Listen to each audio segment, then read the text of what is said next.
So அஜிடே அப்படின்னு ஒரு பிராண்டில் நான் 3 ப்ராடக்ட் வாங்கியிருந்தேன். எல்லா ஷைனியான ப்ராடக்ட்டும் ஆர்டர் போட்டிருந்தேன். அது 3 தான் இருந்துச்சுன்னு நினைக்கிறேன். செக் பண்ணி பார்த்துக்கோங்க. ஸோ இது வந்து பார்த்திங்கன்னா ஸ்ட்ரோப்ஸ் சன்ஸ்க்ரீன். ஸோ சன்ஸ்க்ரீனே க்ளோ இருக்கும். ஸோ நம்ம சன்னில் போனீங்கன்னா ரொம்ப க்ளோவியாக இருக்கும்.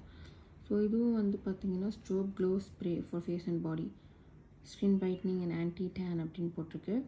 ஸோ இது வந்து நம்ம சன்ஸ்க்ரீனாகவும் ஹைலைட்டராகவும் மேக்கப் ஃபிக்ஸராகவும் யூஸ் பண்ணிக்கலாம். அதுக்கப்புறம் லூமி க்ரீம் இது.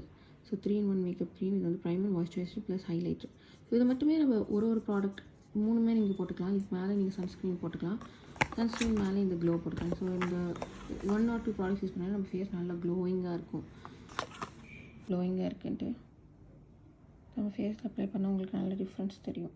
இந்த இடத்துக்குமே அப்ளை பண்ணாத இடத்துக்குமே நம்மளுக்கு டிஃப்ரென்ஸ் தெரியுது. ஸோ இதுதான் அந்த 3D லூமி க்ரீம்.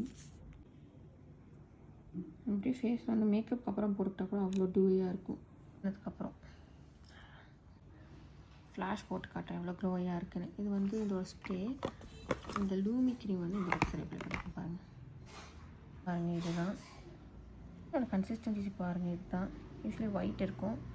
பட் இது வந்து அவ்வளோ இரிட்டேட்டிங்கான ஒரு ஸ்மெல் வரல. ஸோ ஃப்ரேக்ரன்ஸ் ஃப்ரீயும் இல்லை, கொஞ்சம் லைட்டாக ஒரு சென்ட் வருது. ஸோ ரொம்ப மின்னுமோ அப்படின்லாம் நினச்சிக்காதீங்க. இது போட்டிங்கன்னா வந்து ரொம்ப இந்த அளவுக்கு நம்மளுக்கு ஃபேஸில் ரொம்ப மின்ற மாதிரி இருக்காது. லைக் ஃபோட்டோஸ்க்கு, அதுக்கப்புறம் நீங்கள் ஏதாவது ஜூம் கால் பண்ணுறீங்க, இந்த மாதிரி வெளியில் வெக்கேஷன்லாம் போகிறீங்கன்னா அப்படியே உங்களுக்கு அந்த சன் கிஸ் க்ளோன்னு சொல்லுவாங்களே அது இருக்கும்.